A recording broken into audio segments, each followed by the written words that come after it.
ಏನು ಗೊತ್ತಾ, ಹುಟ್ಟುತ್ತಾನೆ ಯಾರು ಕೂಡ ಶ್ರೀಮಂತರಾಗಿ ಹುಟ್ಟಲ್ಲ, ಹುಟ್ಟುತ್ತಾನೆ ಎಲ್ಲರೂ ಕೂಡ ಪುವರಾಗಿ ಹುಟ್ಟಲ್ಲ. ಒಬ್ಬೊಬ್ಬರು ಲೈಫ್ ಒಂದೊಂದು ಥರ.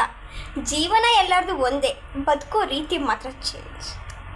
ಅದು ಓಕೆ, ಬಟ್ ಒಂದೊಂದು ಸಿಚುವೇಶನ್ ಒಬ್ಬೊಬ್ರಿಗೆ ಅರ್ಥನೇ ಆಗಲ್ಲ. ಬಿಕಾಸ್ ನಾವು ಏನೇ ಆಗಿದ್ರು ಕೂಡ ನಾವು ರಿಚ್ಚೋ ಪುವರೋ, ಬಟ್ ನಾವು ನಮ್ಮ ಮನಸ್ಸಿಂದ ನಾವು ಒಂದು ಒಳ್ಳೇದು ಮಾಡೋಕ್ಕೆ ಹೋಗ್ತಾ ಇರ್ತೀವಿ. ಬಟ್ ಪೀಪಲ್ ಅದನ್ನು ಅಕ್ಸೆಪ್ಟ್ ಮಾಡಲ್ಲ. Because they expect from brands and ತುಂಬ ಸ್ಟೇಟಸ್ ಅದನ್ನೆಲ್ಲ ನೋಡ್ಕೊತಾ ಹೋಗ್ತಾರೆ. ಸ್ಟೇಟಸ್ ಅಂತ ಹೋದಾಗ ಅದು ಒಂದೇ ಇರುತ್ತೆ, ನೆಕ್ಸ್ಟ್ ಡೇ ಇರುತ್ತೆ, ಮತ್ತು ಅದು ನಿಮಗೆ ಗೊತ್ತಾಗೇ ಆಗುತ್ತೆ ಅವ್ರು ಏನು ಮಾಡಿದರು, ಅವ್ರು ಹೇಗಿದ್ದಾರೆ ಅಂತ ಹೇಳಿ. ಸೊ ಎಲ್ಲದರಲ್ಲೂ ಅರ್ಥ ಮಾಡ್ಕೋಬೇಕು.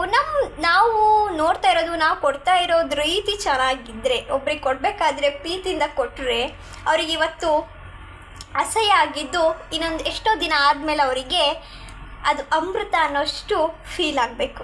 ನಾವು ಅವರಿಗೆ ಕೊಡೋ ಗಿಫ್ಟ್ ಏನಂತೀರ ನೀವು ಯಾರಿಗಾದ್ರೂ ಈ ಥರ ಮಾಡಿ, ಈ ಥರ ಪೇನ್ ಏನಾದರೂ ಆಗಿದ್ದರೆ ಕಮೆಂಟ್ ಮಾಡಿ ಆಯಿತಾ.